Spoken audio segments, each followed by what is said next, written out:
கல்லை சிலையாக வடிக்க வேண்டும், அந்த சிலையை கடவுளாக மாற்ற வேண்டுமானால் அது யார் யார் அந்த தொழில் செய்யணுமோ அவங்க செஞ்சாதான் முடியும். யாராலும் நிச்சய முடியாது, செய்வது கடினம். சரி, ஆனாலும் இறைவா உன்னுடைய ஆணை அல்லவா, அந்த சிலை வடிக்கும் வரியை ஏற்று நடத்தினார். சரி, அன்று ஐயனுடைய திருக்கருத்தினால் உருவாக்கி இன்று இறைவனாயிரமணிக்கு பிரதிஷ்டை செய்யப்பட்டு இங்கு நின்று கொண்டிருக்கிறானே. 12 அடி உயரம் பார் உலகை ஆள் வந்த கம்பீர தோற்றம் முண்டகக்கண் முழியழகன் முறுக்கு மீசை முகமலகன் முண்டகக்கண் முறுக்கு மீசை அதுக்கு ஏற்ற கொண்ட கட்டு அவருடைய அப்பனை ஏறிட்டு பார்த்தால் காட்சிக்கும் சிங்கம் போதே நின்று கொண்டிருக்கிறான். அப்பனை ஏறிட்டுதான் பார்க்கணும் இல்லையா? இந்த சிலை ஐயன் குரு, எனக்கு குருவாய் அமர்ந்திருக்கும் சுவாமி பகவதி கண்ணனால் அடிக்கப்பட்டது. ஐயனுடைய திருகரத்தினால் அடித்து இன்று அமர் நின்று கொண்டிருக்கிறானே. இந்த சிலை முதலாய் வந்தவனும் குடும்பத்தை பார்க்க போறோமா, சாமியை பார்க்க போறவனும் முதல் படத்தை எடுத்து ஆண்டவனுக்கு சிலை வடித்து அந்த ஒய்யார தோற்றம்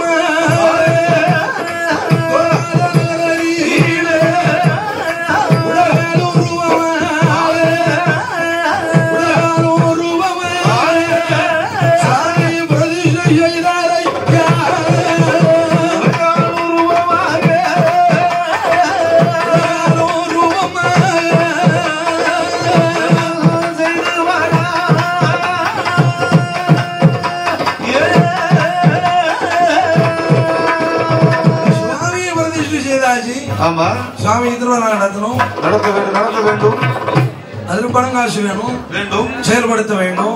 ஆனா சாமி உத்தரவு என்ன, கோவால ஒரு தாண்டி எங்கேயும் வெளியே போக கூடாது. அப்ப வேலைக்கு சாப்பாட்டுக்கு உனக்கு அதை பத்தி கவலை உனக்கு தேவை. நான் பார்த்துட்டேன். 1 வருஷமா 2 வருடமா சுவாமி இந்த ஆண்டவனை வைத்து வழிபட்டு 12 வருடமா எந்த ஊருக்கு போனதாவே இருக்காது. அநேகமா வேலைக்கு போனதாகவும் பார்க்க முடியாது. ஆனால் இறைவன் அருளால் அவருக்கு என்ன கிடைக்கணுமோ, என்ன தேவையோ, எது வேணுமோ அது அவருக்கு கிடைச்சுக்கிட்டே இருந்துச்சு. ஒரே காரணம் தான், மகாபாரத யுத்தத்திலே கிருஷ்ண பரமாத்மா கொடுக்கும் அறிவுரையை புரிந்து கொள்ள முடியாமல் அர்ஜுனன் திணறிய வேலை வேற காலையில் வந்துருவான். கிருஷ்ணா, மூடனா இருந்தாலும் உன்னை சரணடைந்த பக்தன்னா என்னை வழி நடத்துவது உன் பொறுப்பு என்று சொல்லுவாங்க இல்லையா?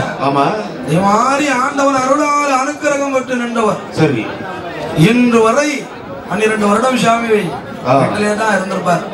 நானும் பார்த்திருக்கிறேன்.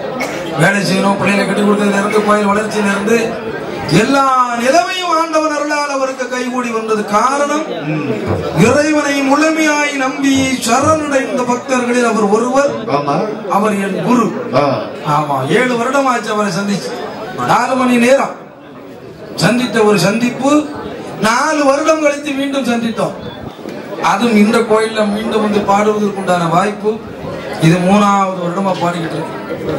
ஒரு மனிதனுடைய மனநிலையில் மாற்றத்தை ஏற்படுத்த முடியுமானால், மனிதனுடைய மாற்றத்திலே ஒரு மகிழ்ச்சியான கரத்தை உருவாக்க முடியுமானால், ஒரு வெற்றியை உருவாக்கி கொடுக்க முடியுமானால் அவரை குருவாக ஏற்பதில் தவறில்லை. என்னுடைய குருவாய் அவர் தான் இருக்கிறார்.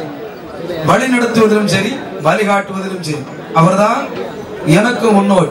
இதுவரை நல்லா தான் போயிட்டு இருக்கேன்.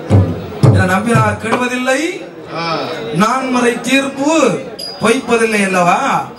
ஆண்டவருடைய அருளாலே 12 வருட காலமாக வேலை இல்லாம இருந்தாலும் இடையில கூட சாமி பார்த்தா அங்கங்க ஒரு வீடு விட மீனை தூக்கி போட்ட மாதிரி இருந்துச்சு. என்ன சாமி மீனை பறிக்க போட்டு இருக்க அப்படின்னு யோசிச்சுட்டு இருந்தேன். சரி, ஏதாவது ஒரு வேலை செஞ்சுட்டு போலன்னு பார்த்து அப்படியே மாற்றி அமைத்து கொடுத்தான். சாமிக்கு சங்கடம் அடிக்கிறது, புள்ள அடிக்கிறது, கம்பு செய்யறது, அது என்னது வளைய கம்பு செய்து கொடுக்கிறது, கருங்காலி மாலை செய்து கொடுக்கிறது. அந்த தொழிலை இருந்த இடத்தில் இருந்தே மெருகேற்றி கொடுத்தான் பாரு. அப்ப அப்பனோட அருளா